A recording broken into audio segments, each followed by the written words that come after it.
Empresas de segurança vão pagar salário mínimo de 50 mil kwanzas. BDA vai ser capitalizado com mais 100 mil milhões de kwanzas entre empresas. A embaixadora do Brasil fala em 200 vistos emitidos por semana para angolanos que querem ir ao Brasil. Angola e Turquia assinaram acordo de cooperação no domínio da segurança e ordem interna. A Seleção Nacional joga cartada decisiva de apuramento ao Mundial de 2026. É quinta-feira, 20 de março de 2025, Dia Mundial da Felicidade. Bem-vindo ao Melhor da Informação.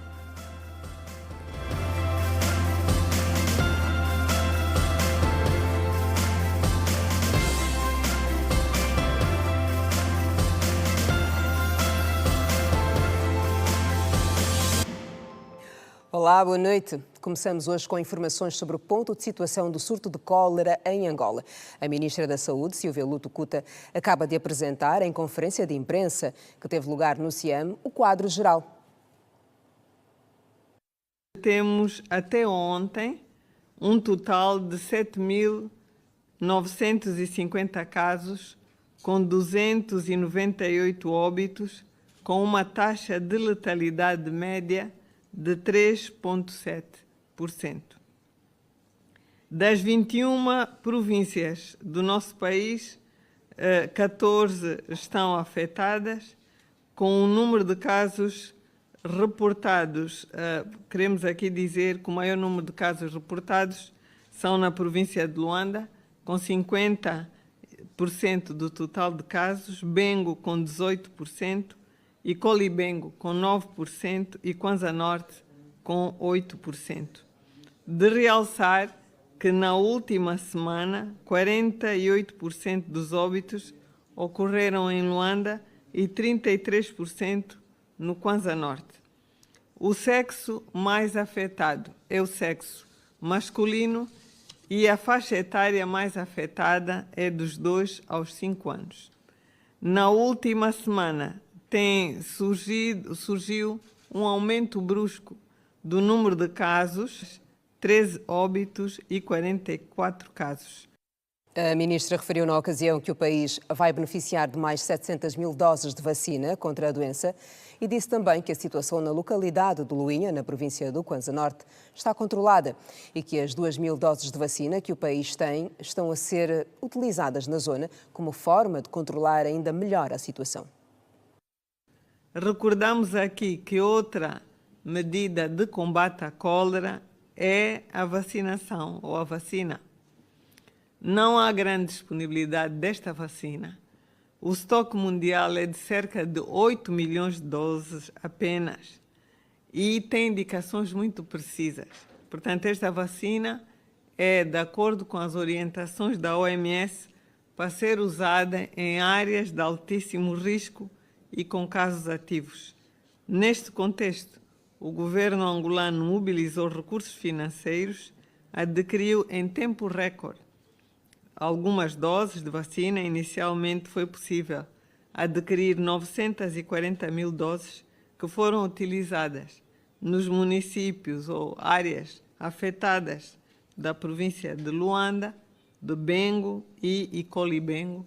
E esta primeira campanha realizou-se de 3 a 7 de fevereiro de 2025 em 98 bairros e para uma população-alvo de 1.079.000 pessoas.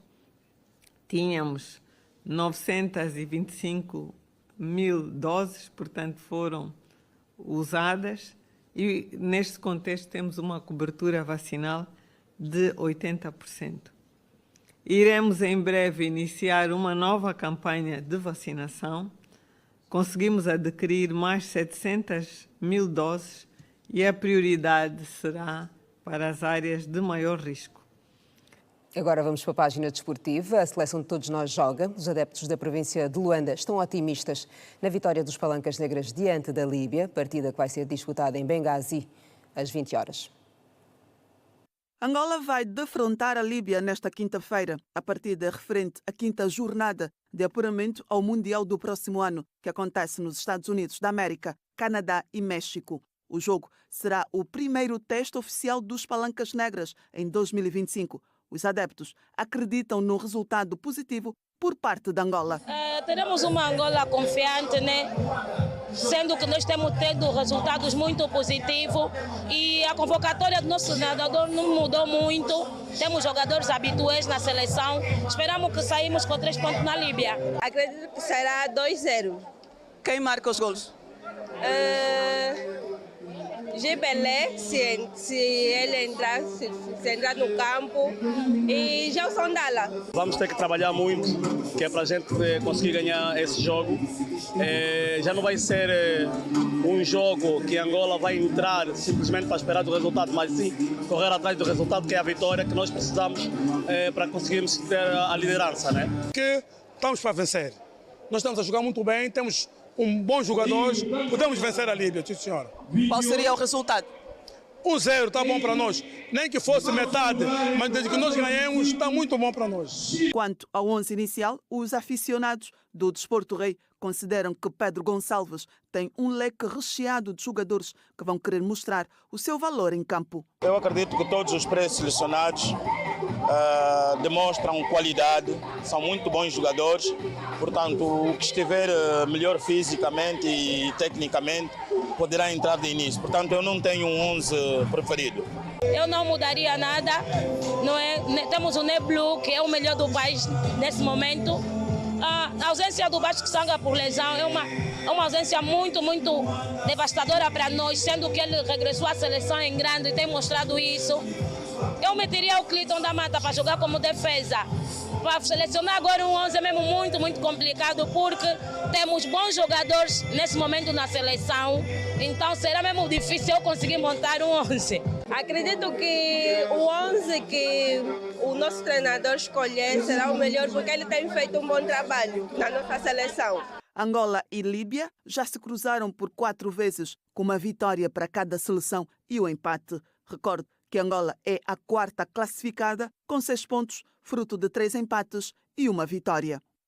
E os adeptos da província de Benguela manifestam-se confiantes na vitória de Angola diante da Líbia. As expectativas à volta de mais uma empreitada da seleção angolana de futebol nesta quinta-feira diante da Líbia é de vitória, de acordo com a manifestação dos cidadãos em Benguela. É positiva, não é? Porque a nossa seleção de um tempo para cá tem mostrado resultados positivos, não é? No concerne vitórias e até no ranking também, Angola também subiu. Então acredito que amanhã Angola vence. Como angolano, minha expectativa é mesmo que a seleção ganhe. Até porque a nossa seleção melhorou muito, dos jogadores que nós temos agora. E nossos jogadores estão a mostrar um futebol bonito. Então, a nossa alegria é que a seleção ganhe. Nossa alegria para mim e para todos os angolanos. Os adeptos dos Palancas Negras avaliam positivamente o trabalho de Pedro Gonçalves, com pequenas críticas à mistura ante a seleção dos jogadores. O técnico ele tem sido bom, mas ele é que ele coloca os jogadores quase já no que tipo os jogadores não quer, eles não jogam tipo 70 minutos, né? Não tenho muito, não é, a comentar deste lado, não é? Mas eu só quero dizer que continue com o mesmo plantel, mesmo os convocados também, não é? Continue com o mesmo plantel, porque o que interessa no meio disso tudo é vitória. O analista desportivo Fabrício Penha, ao avaliar o crescimento da seleção de todos nós, não tem dúvidas que fará um bom resultado diante da Líbia. Seguramente em função daquilo que já se granjeou no passado, a seleção vai entrar convicto para poder conquistar mais uma vitória. Esta vitória passa, obviamente, para acalentar as esperanças para que nós possamos voltar a uma Copa do Mundo. E é o desejo da equipa técnica, é o desejo dos jogadores para a cotização dos próprios jogadores, e a melhor montra de um atleta está na Copa do Mundo. E eu acredito, pelos jogadores que nós temos, pela vontade dos jogadores, seguramente não vamos defraudar o povo angolano, e esta seleção tem um apoio incondicional do 12º jogador, que somos todos nós. Eu acredito que a seleção, pelos jogadores que tem, com o regresso do jovem Benzão, seguramente a seleção terá maior consistência no setor atacante, e seguramente teremos alguma fragilidade com a ausência do Basto Kisanga, mas eu acredito que Cleiton da Mata seguramente vai conseguir comatar a vaga deixada pelo Basto Kisanga. O David Carmo está em condições. O Gaspar, embora não está a 100%, não está jogando no seu clube, mas eu acredito que como já está compenetrado no centro da defesa, eu acredito que seguramente faremos bons resultados nessa dupla campanha. Adeptos da seleção angolana nas terras de Umbaca e a expectativa diante do jogo de apuramento ao Mundial 2026, já nesta quinta-feira. E agora do basquetebol, o campeão nacional Petro de Luanda realizou nesta quinta-feira mais uma sessão de treinos visando a recepção ao 1º de agosto, na sexta-feira, amanhã já, no pavilhão da Cidadela, para mais uma ronda da segunda fase do Unitel Basket.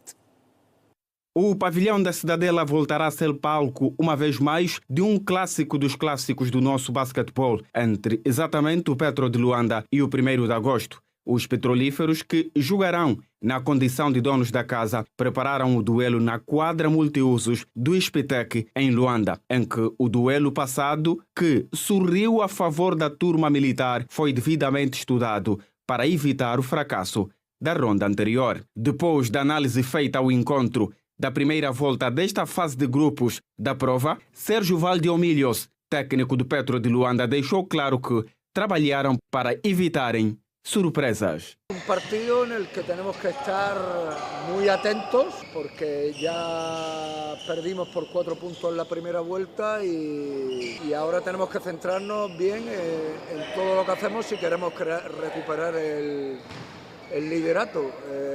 Bueno, yo creo que ellos en el primer partido estuvieron mejor de energía que nosotros, mucho más metidos, y es algo que no debemos de permitir si queremos afrontar el partido con más garantías en esta segunda volta. Sobre os possíveis reforços da equipa adversária, o espanhol de 51 anos de idade garantiu que estão mentalmente preparados para anularem qualquer jogador nesta etapa da prova. Sí, bueno, ellos han fichado 3 jugadores más, pues evidentemente supongo que para reforzar el equipo. Yo creo que eso es bueno para todos los equipos, no solo para 1 de agosto, sino para reforzar la competición y que haya mayor igualdad. Bueno, y al final eso creo que es bueno para la formación de todos los jugadores. Evidentemente tenemos que esperar todo, tenemos que estar con muy buena concentración, es decir, no hay ningún argumento que nos deba de sorprender, ¿no? Sabemos que pueden incorporar jugadores y tenemos que estar preparados para ello y tenemos que estar mentalizados, ya los conocemos bien y tenemos que saber qué es lo que tenemos que hacer para poder frenar sus mejores virtudes, que son muchas las que tiene, para afrontar el partido de mañana. O extremo base dominicano Rigoberto Mendonça, de 32 anos de idade, 1,92 m de altura, destacou a sua pretensão de sair vitorioso de mais um clássico nacional. Bueno, es un equipo que juega muy físico, agresivo, siempre están en la línea de pase. Creo que eso nos complicó un poco a nosotros porque no estábamos esperando un equipo así. Yo particularmente no había jugado contra ellos, pero ahora estamos un poco mejor preparados. Yo creo que vamos a dar la talla mañana. Bueno, un juego bastante común y corriente, como un poquito parecido al juego que estoy acostumbrado a jugar, donde se corre mucho, se juega físico, agresivo, con jugadores de buen nivel. Yo creo que la liga va en crescimento. Recordo que o campeão nacional, o Petro de Luanda, vai a este clássico nacional na segunda posição do grupo A com 13 pontos, resultantes de 6 vitórias e 1 derrota. O adversário, o 1º de agosto, segura a primeira posição com 14 pontos, fruto de 7 triunfos. Salário mínimo para empresas de segurança. Situação atual e contratos de trabalho em destaque.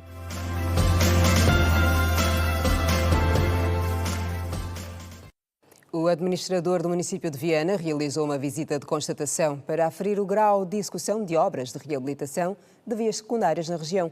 Na ocasião, o responsável declarou que aspectos administrativos têm atrasado os trabalhos em curso.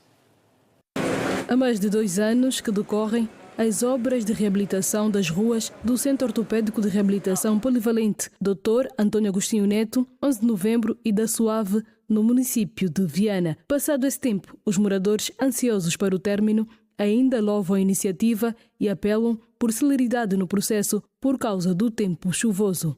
Inclusive até com uma estrada que dá acesso daqui de Calemba 2 para a estrada principal da 220 que dá acesso na comarca. Então já nos facilita como nós moradores aqui para poder ir para questão de ir trabalhar, os que saem aqui para os mercados. É possível que ele seja mais um pouco breve para que foge da chuva, para que a chuva não encontre mais essas obras, porque senão vai estar mais parado, como estava parado da vez passada.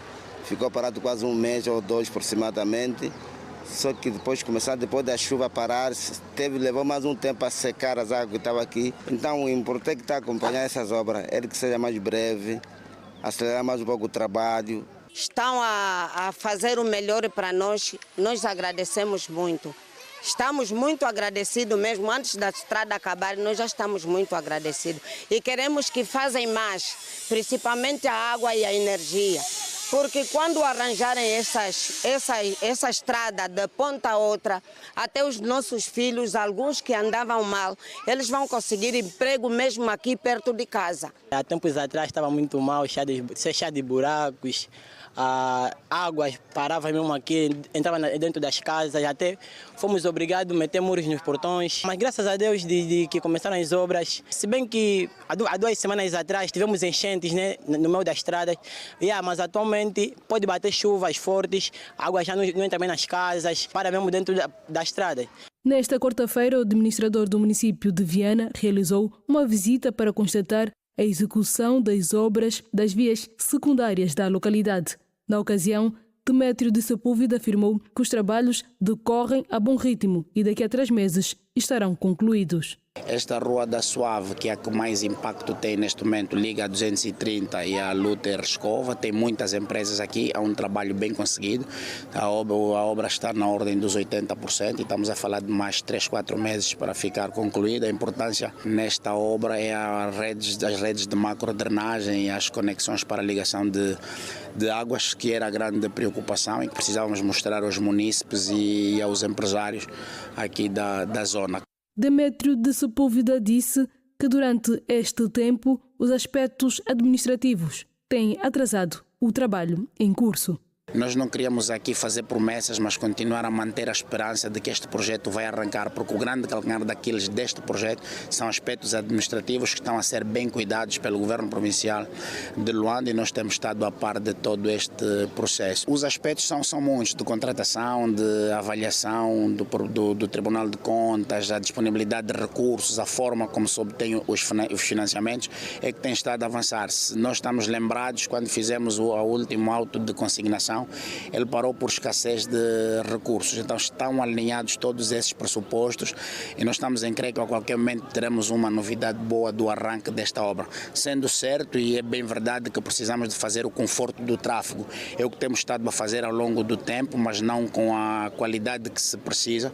No âmbito do programa de melhoria das vias secundárias e terciárias no município de Viana, a ocasião serviu também para avaliação dos trabalhos na macrodrenagem que liga a Rua da Suave em Viana à do Quimbango. Empresas de segurança passam a pagar o salário mínimo de 50 mil kwanzas aos vigilantes a partir do mês de maio. A decisão foi aplaudida pelos empresários do setor durante a reunião que avaliou a situação atual das empresas e os contratos de trabalho. A Liga Nacional de Empresas de Segurança de Angola mostrou-se preocupada com a falta de estoque de armas orgânicas. A retirada coerciva das armas de guerra aos operativos também estava em discussão, uma medida aplaudida pelos gestores, pois entendem trazer a organização ao mercado de segurança privada. Entretanto, o grande problema é a falta de estoque de armas orgânicas. As munições que elas usam são de fragmentação, ou seja, uma vez disparando, são esferas que se espalham e elas aniquilam mesmo o alvo. E, no meu ponto de vista, eu, pessoalmente, teria as minhas reticências relativamente à qualidade de munições que elas usam para a atividade de segurança. Porque uma arma dessa ser usada no meio, num ambiente, digamos, onde há movimentação de muitos cidadãos, muita gente, elas tanto seriam algo assim como que muito melindroso pelo tipo de projetis que elas usam. Na nossa parte seria melhor que houvesse mais uma moratória para nos organizar melhor, também para que as empresas autorizadas na venda das armas se organizassem mais. As empresas de segurança, nestes momentos, já pagaram as armas e os armeiros dizem que não têm estoque. Nós agora estamos aqui com uma incógnita como nós poderemos exercer a atividade de segurança com os postos abertos, uma vez que todas as empresas de segurança, a maioria, já fizeram a entrega das suas armas. Sobre a disparidade salarial dos seguranças, ficou acordado que doravante os contratos devem ser celebrados a 150 mil kwanzas por homem, sendo que a remuneração do vigilante passa a ser 50 mil kwanzas.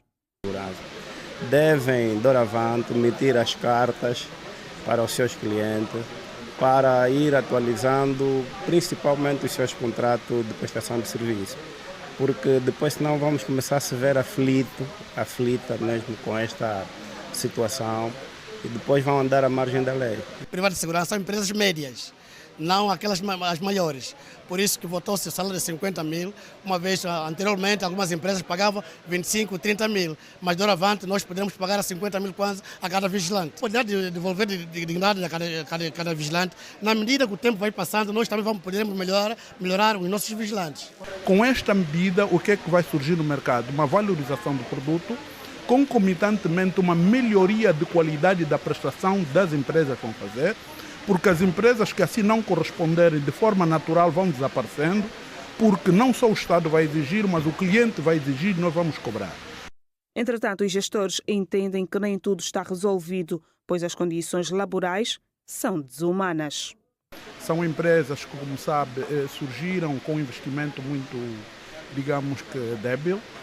O mercado de segurança privada hoje vende um produto o mais barato praticamente do mercado. O produto de segurança ainda não é muito valorizado, não é? Portanto, os clientes com quem nós celebramos os contratos, a maior parte deles não pagam o valor real do produto que consomem. Repara que nós somos empresas de segurança porque temos homem no terreno. Sem ele nós não somos nada. Então, esta pessoa deve ser bem remunerada. Deve ser uma remuneração satisfatória. 50, 70 mil kwanza. Não é muito, mas pelo menos ele já lhe permite viver. No país estão licenciadas no mercado de segurança perto de 4 mil empresas. O Ministério da Administração Pública, Trabalho e Segurança Social esteve reunido nesta quinta-feira aqui em Luanda para o balanço das atividades realizadas em 2024 e deixou novos esclarecimentos sobre o ajuste salarial de 25% na função pública.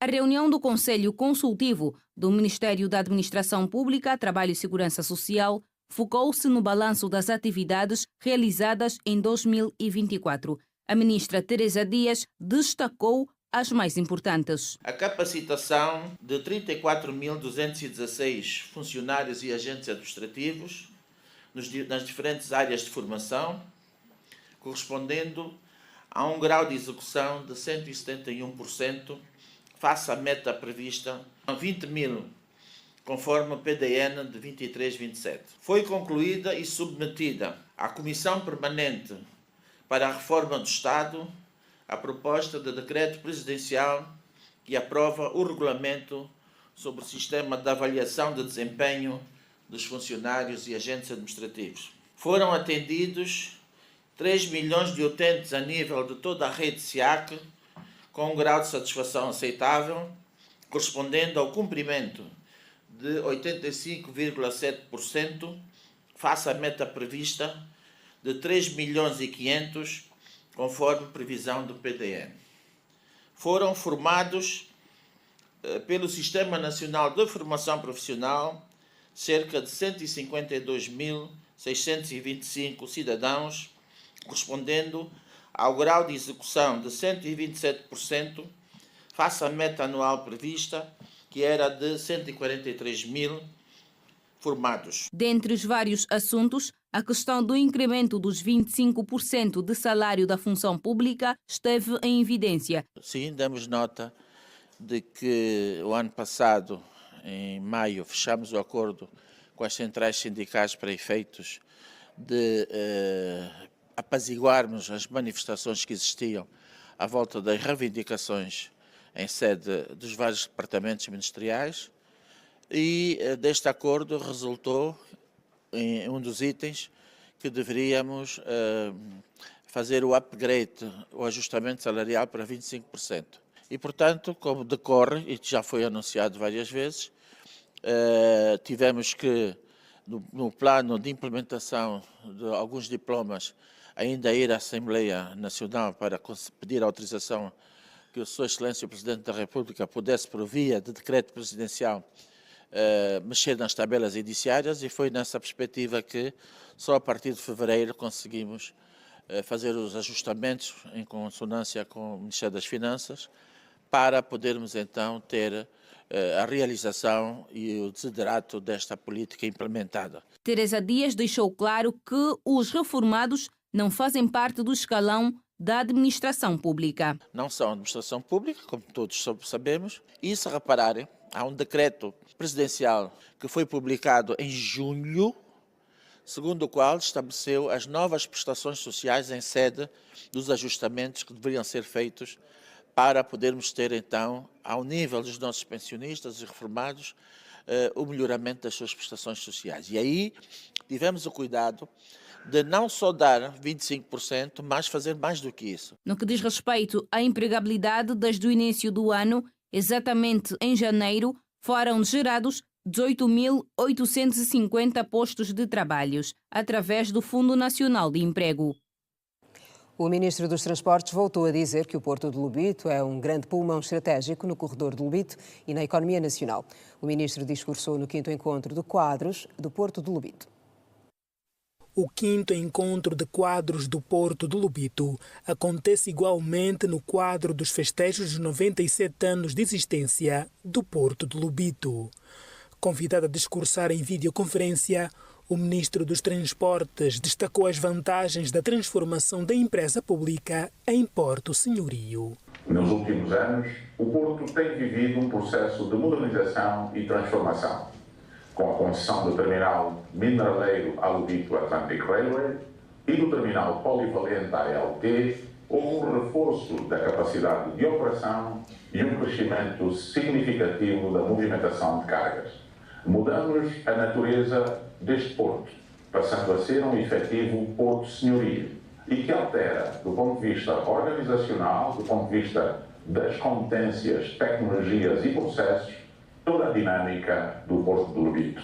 Ricardo de Abreu não tem dúvidas que a unidade portuária precisa cada vez mais adaptar-se aos novos contextos da economia local e internacional. Só se traduz em resultados quando há liderança forte, decisões estratégicas e visão de longo prazo. É fundamental que cada ação da administração esteja alinhada com este grande objetivo: tornar o Porto de Lobito uma referência incontestável no setor portuário africano. Na ocasião, o presidente do Conselho de Administração do Porto de Lobito aproveitou a abertura do evento para enaltecer o esforço de todos os trabalhadores no crescimento da empresa pública. O empenho, a dedicação e a resiliência demonstrados por esta equipa têm sido fundamentais para o crescimento e a transformação deste nosso grande porto, que é o Porto de Lobito. Estamos a trilhar um caminho de sucesso.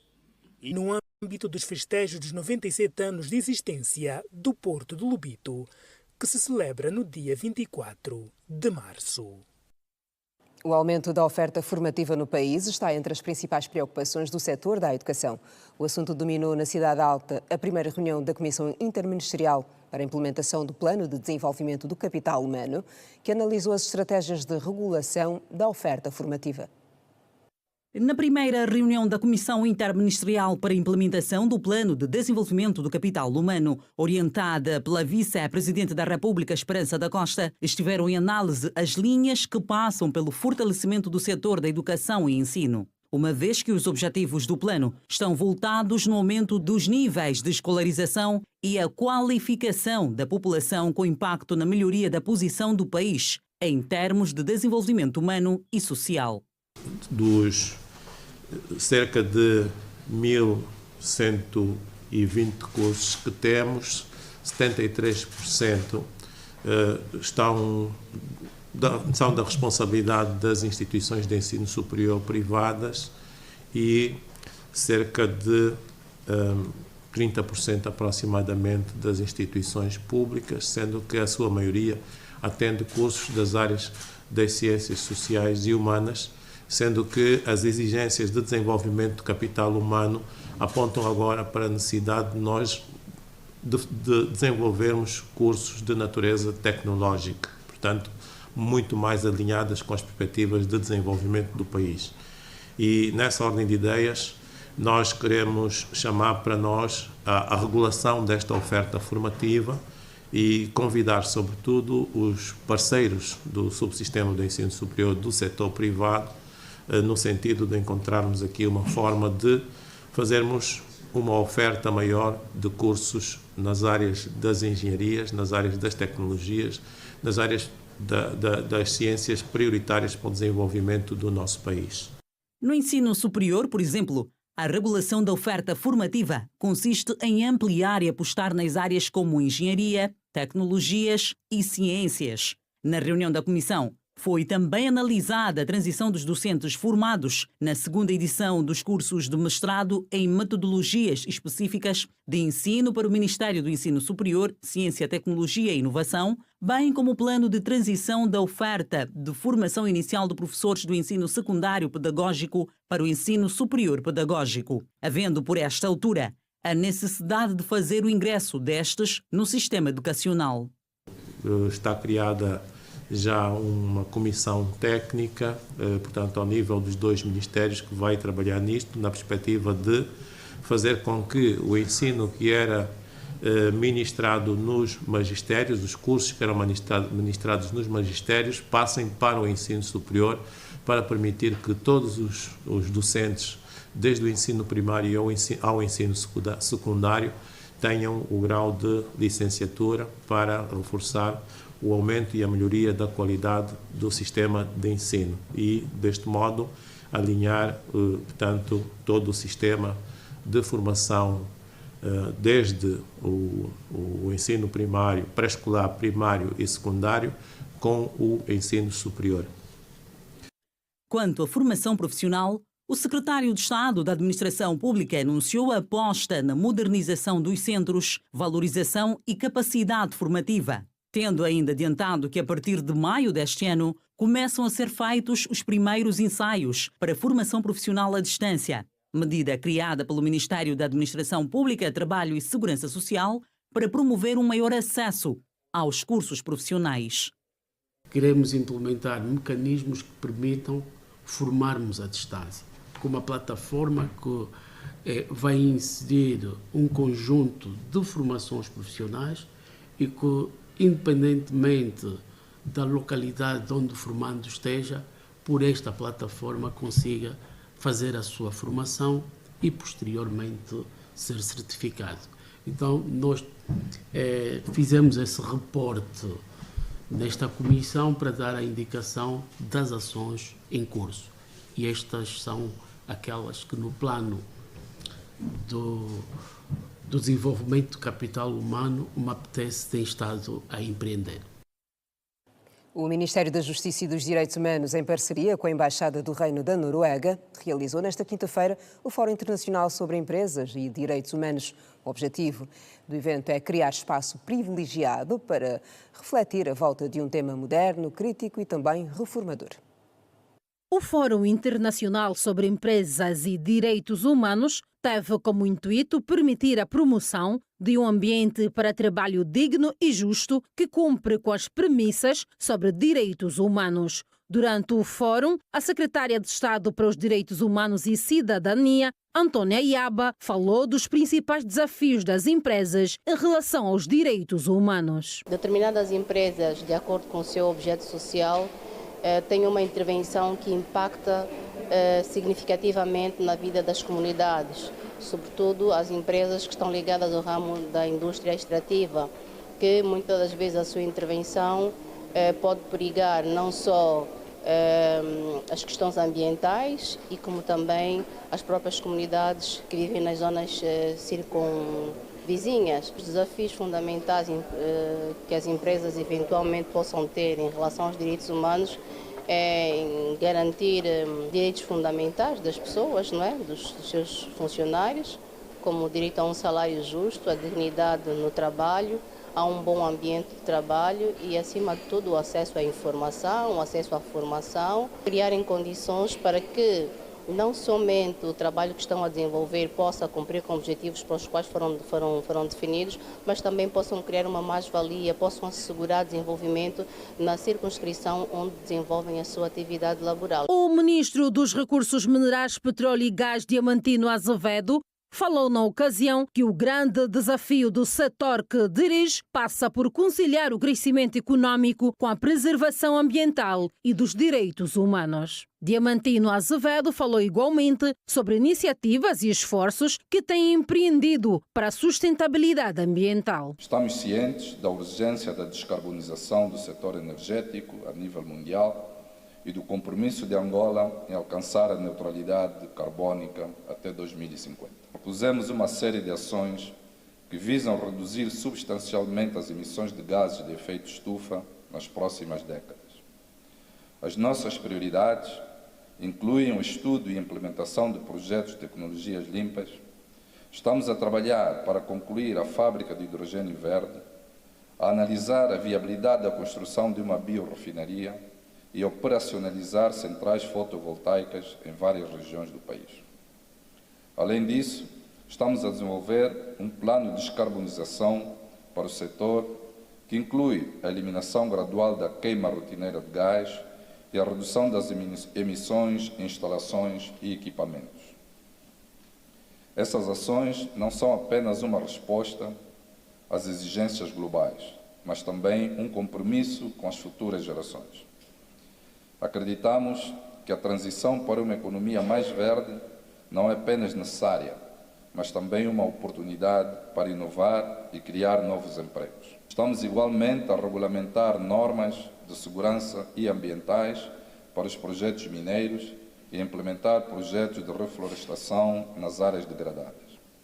Acreditamos que a recuperação ambiental é uma parte essencial do nosso trabalho e que devemos deixar um legado positivo para as comunidades que servimos. A atividade foi direcionada aos representantes dos diferentes departamentos ministeriais e contou com a participação do corpo diplomático acreditado em Angola, empresas públicas e privadas ligadas aos setores de mineração, transportes, construção civil, agronegócio, finança, saneamento básico e meio ambiente.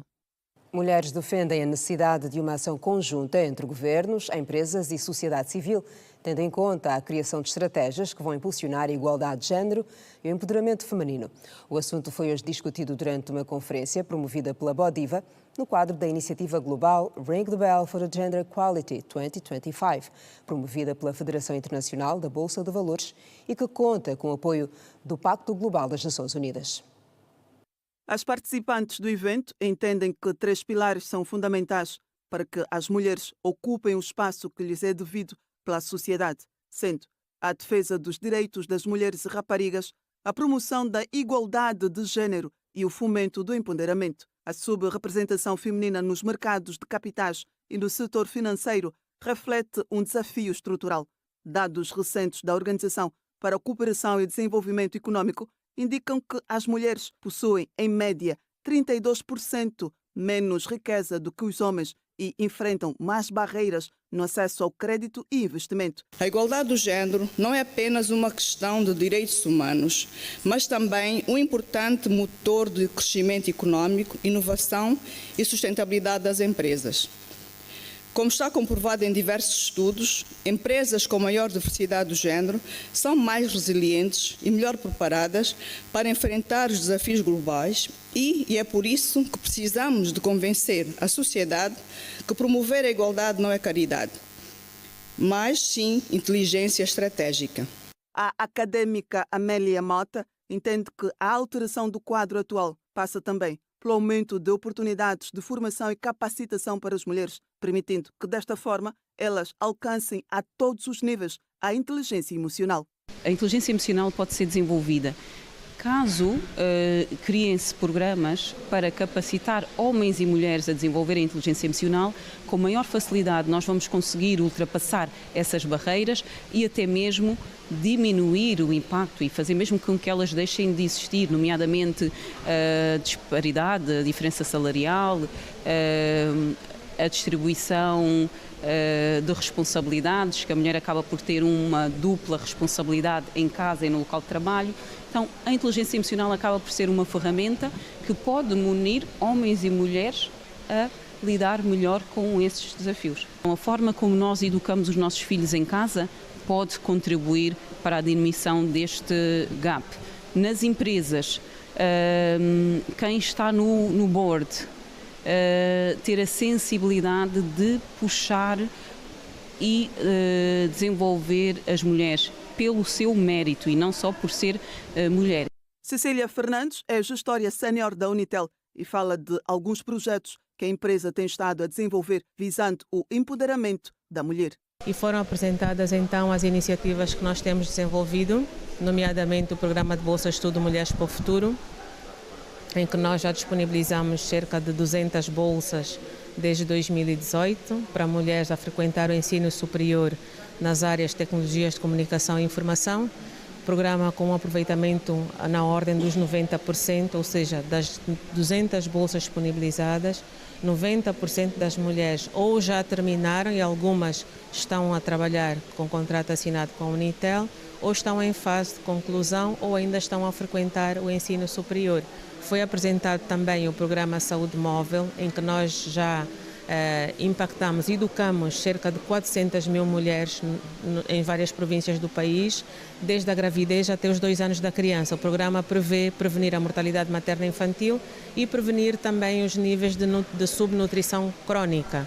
Realizado no quadro do Março Mulher, o evento insere-se no movimento global que visa mobilizar as bolsas de valores e instituições financeiras na criação de um mercado mais equitativo e inclusivo. Veja no próximo bloco o encerramento da visita da Comissão da União Africana em Luanda. Não saia daí, eu volto a seguir. Até já.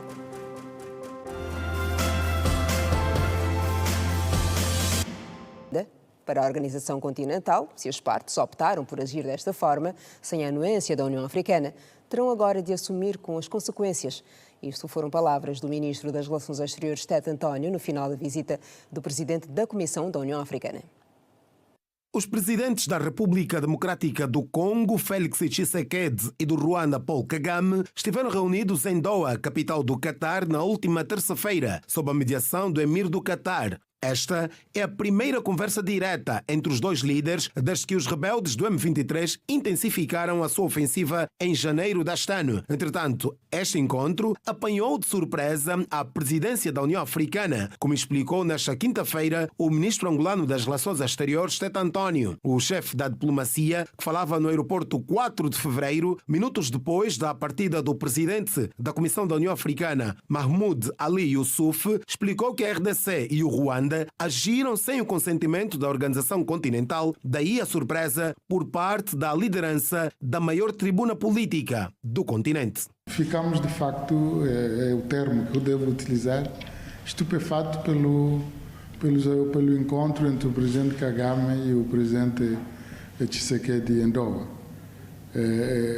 Porque este encontro, como sabem, aconteceu exatamente no dia em que a República Democrática do Congo enviou uma delegação a Luanda para o encontro no dia 15 com o M23.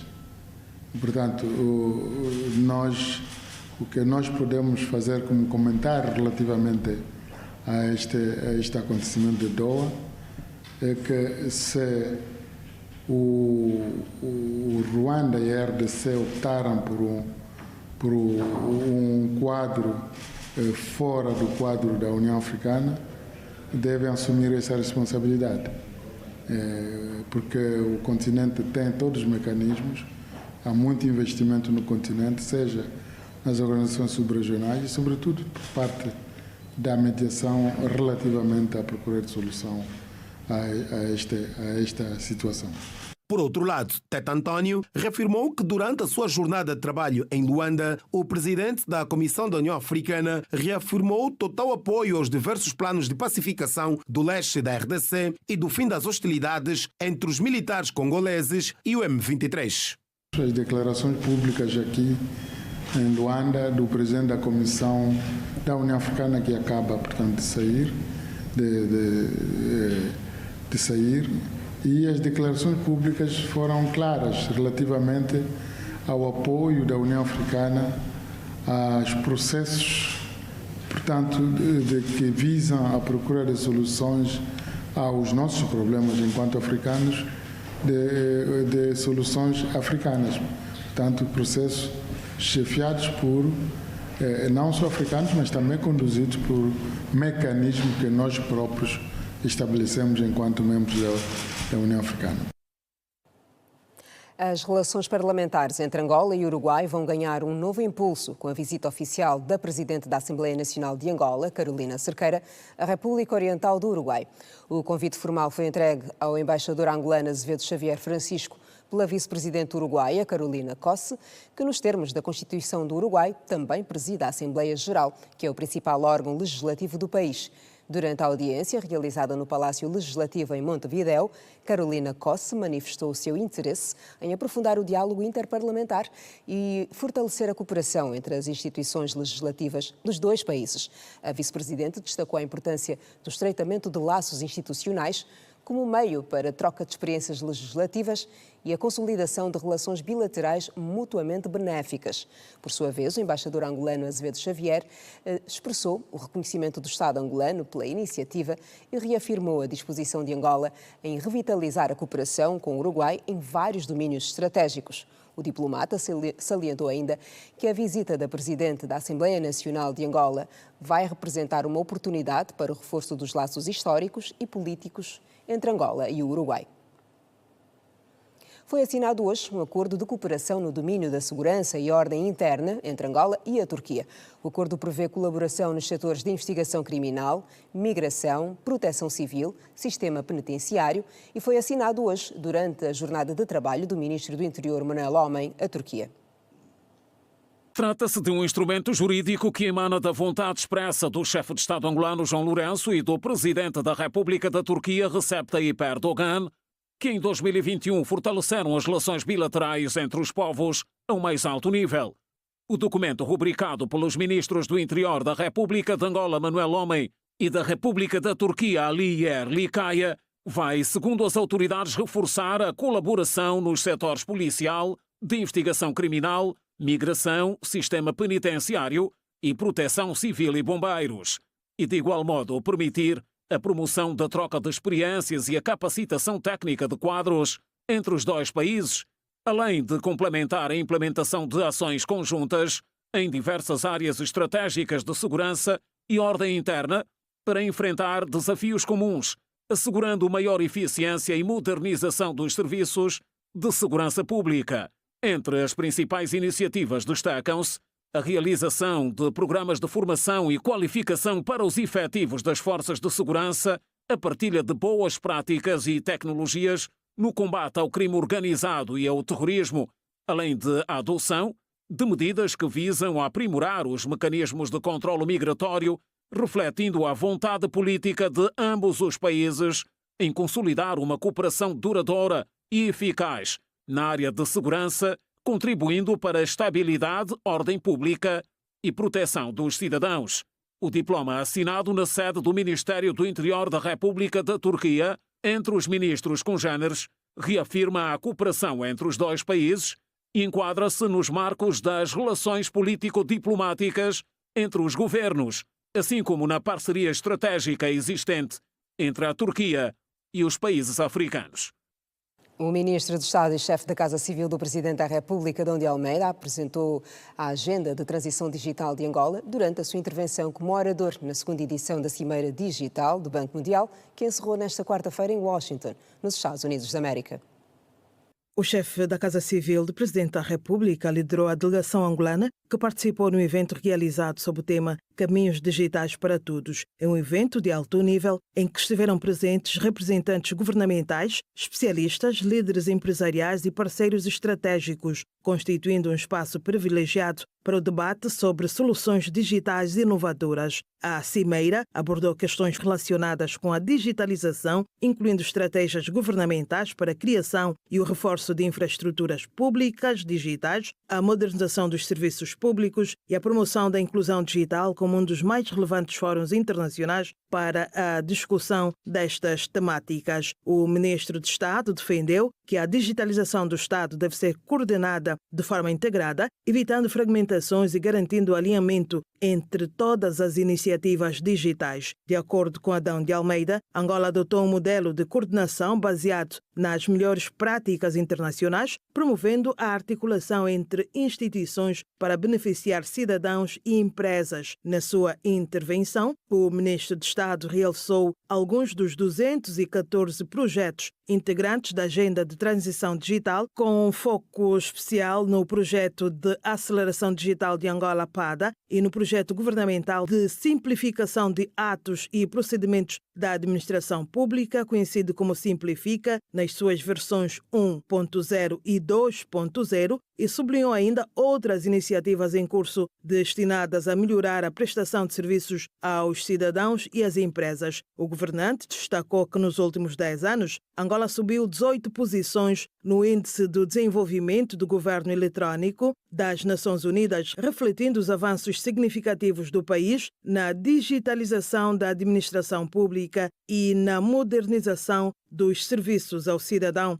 A delegação angolana integrou ainda o ministro das Telecomunicações, Tecnologias de Informação e Comunicação Social, Mário Oliveira, o ministro da Justiça e dos Direitos Humanos, Marci Lopes, o embaixador de Angola nos Estados Unidos da América, Agostinho Vandonen, bem como os diretores do Instituto de Modernização Administrativa e do Instituto de Fomento da Sociedade de Informação.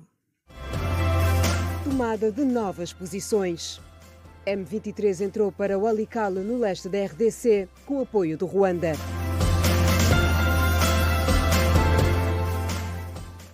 O Consulado-Geral do Brasil concede por semana cerca de 200 vistos para angolanos que pretendam visitar aquele país da América do Sul. A informação foi prestada pela embaixadora do Brasil em Angola, Eugênia Bethelmans. A diplomata foi recebida hoje pela vice-presidente do MPLA, Mara Chiosa.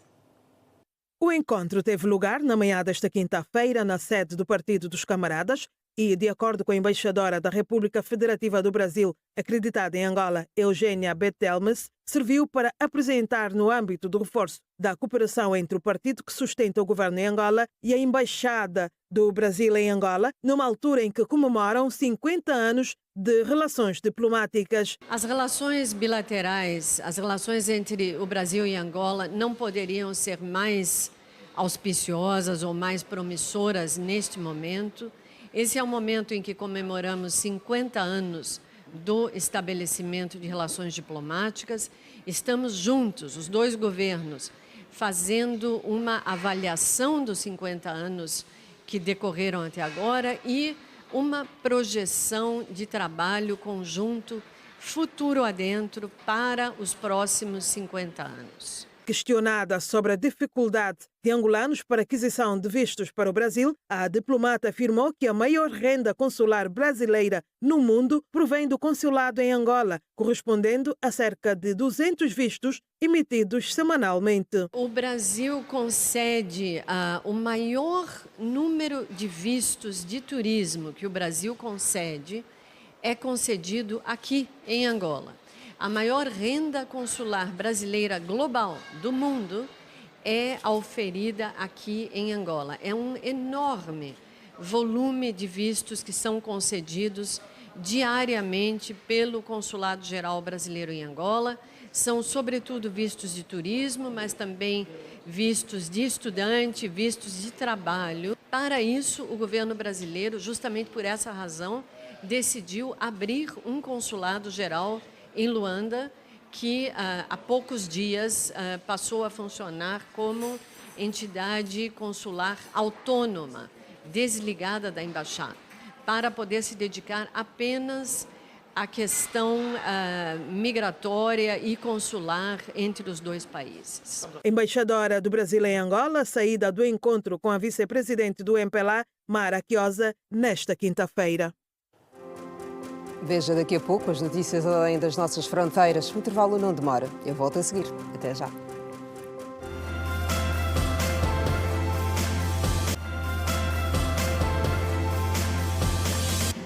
Bem-vindos à terceira e última parte. O governo angolano vai capitalizar o Banco de Desenvolvimento Angolano com mais de 100 mil milhões de kwanzas. Isto para continuar a apoiar as pequenas e médias empresas do setor produtivo. O anúncio foi feito esta manhã pelo Ministro de Estado para a Coordenação Económica, José de Lima Massano, durante a abertura da primeira edição da Conferência sobre Oportunidades de Financiamento, que foi realizada pelo BNA.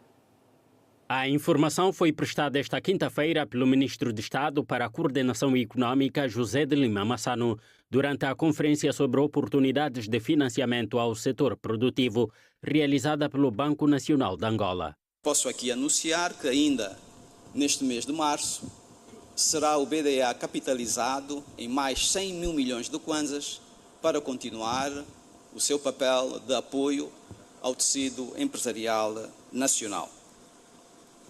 O desenvolvimento da economia e o bem-estar da nossa população dependem, em grande medida, dos investimentos, financiamentos e do modo como hoje integramos o setor produtivo da nossa economia, pelo que contamos com os estímulos orientadores dos reguladores do sistema financeiro, o engenho prudente, mas criativo dos financiadores e a resiliência, perspicácia e sentido de oportunidade dos operadores do setor produtivo para juntos construirmos uma economia mais forte e mais dinâmica. O Banco Nacional de Angola reconhece haver muitos desafios na concessão de crédito ao setor produtivo. O governador da instituição, Tiago Dias, enumera algumas soluções de financiamento. Sim, nós temos o financiamento que é concedido essencialmente pelo setor bancário, mas para além dos bancos nós também estamos a trabalhar no fomento das sociedades de microcrédito e de uma maneira geral das sociedades de microfinanças, porque essas também podem captar pequenos depósitos e transformá-los em crédito. Temos também as cooperativas de crédito, que no fundo acabam por ser instituições supervisionadas pelo Banco Nacional de Angola. Entretanto, empresários do setor produtivo pedem alargamento do período para a devolução do crédito e redução da taxa. Da devolução do capital, eles dão um período de 12 meses a 24 meses. E este período não é muito bom, né? Para nós, para a agricultura, não é favorável. 5 anos, pelo menos, seria bom. Agora, os juros, podia-se pagar todos os meses, mas eles têm que ampliar o tempo, o período de carência que eles dão, chamam período de carência. E mais outra coisa, é também a taxa, 7,5%. Para uma agricultura que se queira alavancar, se nós queremos que a agricultura seja uma base de sustentação para o país, não há quem aguente 7,5%. Não resolve o problema. O sistema bancário é aquilo que é. Faz aquilo que pode.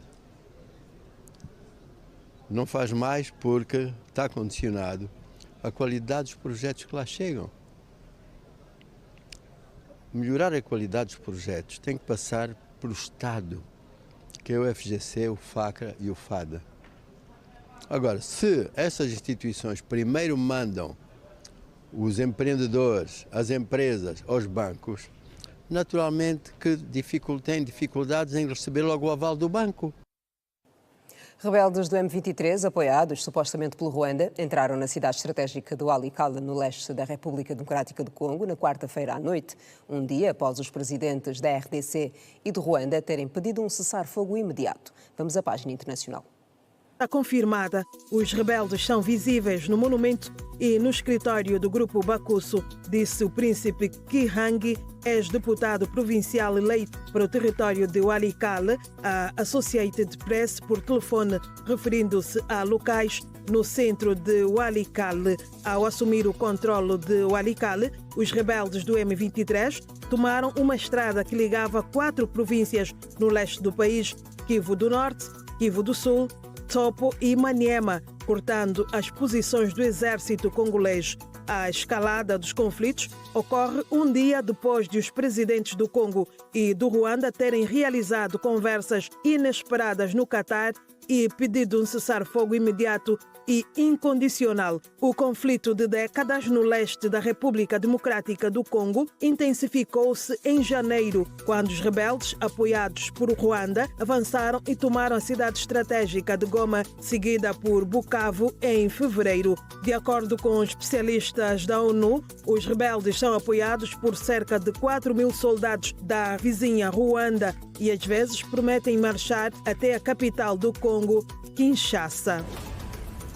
Representantes da Ucrânia e dos Estados Unidos da América vão reunir-se novamente na segunda-feira na Arábia Saudita para discutir a possibilidade de uma trégua parcial entre Kiev e Moscovo, anunciou hoje o presidente ucraniano Volodymyr Zelensky. Declarou Zelensky durante uma conferência de imprensa em Oslo, na Noruega. A Rússia confirmou também que na segunda-feira começará em Riad uma nova ronda de conversações com os Estados Unidos. A data foi confirmada através de Yuri Ushakov, conselheiro de política internacional do presidente russo Vladimir Putin, depois de a ter discutido com o conselheiro de Segurança Nacional dos Estados Unidos, Mike Waltz.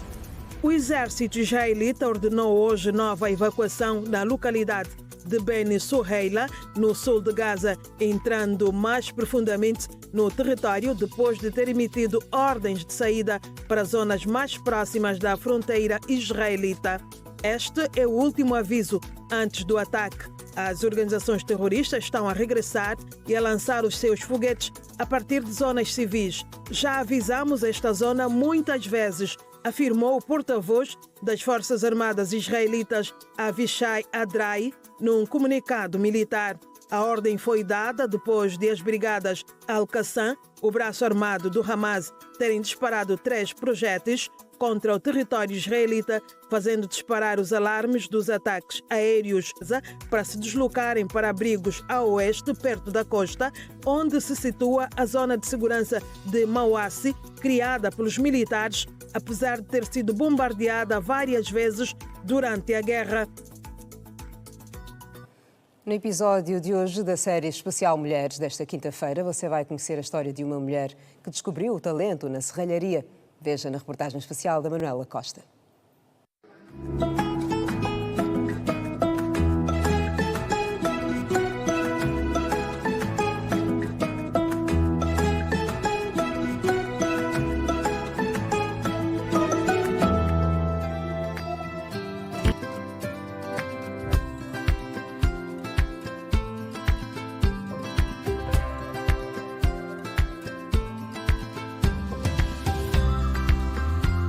A jornada começa cedo e sempre otimista. Sedónia corre para mais um dia. Na serralharia, a mulher encontrou a paixão intensa e, como ela mesma conta, inspirada na época pela vizinha eletricista. Eu dizia sempre na minha mãe que eu quero ser como ela, mas a minha mãe dizia que não pode ser como alguém, mas tens que ser você mesmo. Mas apenas tira as coisas positivas e eu tirei a parte da profissão dela. Foi quando eu comecei a gostar da serralharia. Eu comecei a gostar da serralharia até que eu cheguei na oficina do meu tio. E o meu tio rejeitou-me por ser menina. E os colegas dele disseram que não, você tens que meter ela a trabalhar para que amanhã a tua oficina terá mais rendimento. A partir daí ele negou.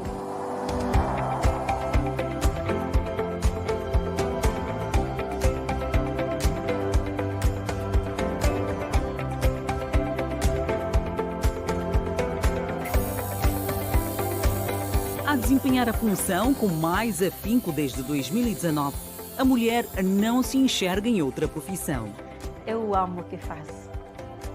Eu amo o que faço. Se for para escolher uma outra profissão, eu não deixaria a serralheira. Geralmente não trabalho sozinha, mas trabalho com equipa. Trabalhamos com a equipa, já fizemos portões, agalhamentos, já colocamos chapas, já fizemos asnas para colocar as chapas. Quer dizer, é muita coisa.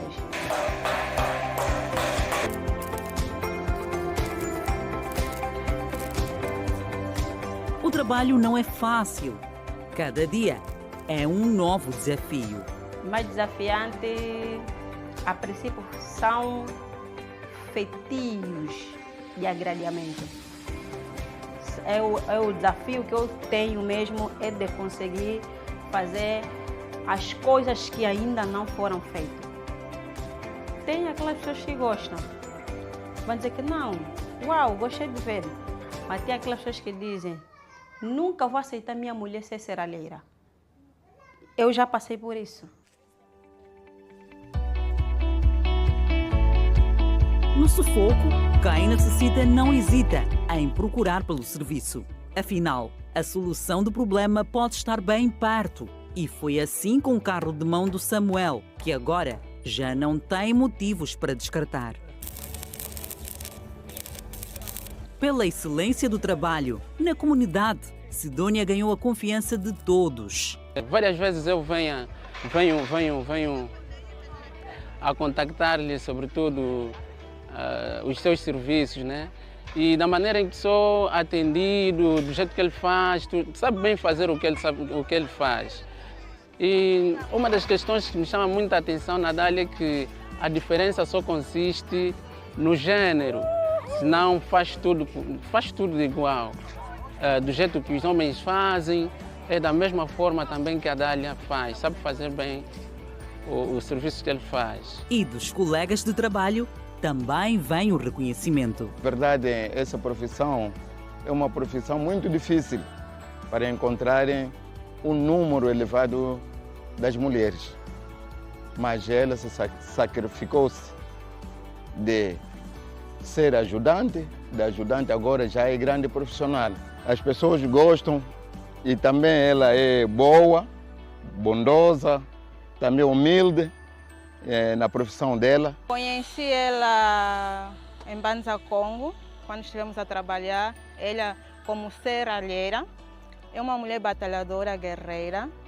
E como mulher, nós devemos seguir o exemplo das outras mulheres, nos orgulharmos disso, porque não é fácil no mundo de hoje termos mulheres a fazerem trabalho de homem, porque ela nos representa como mulher. Depois vi também ela a fazer os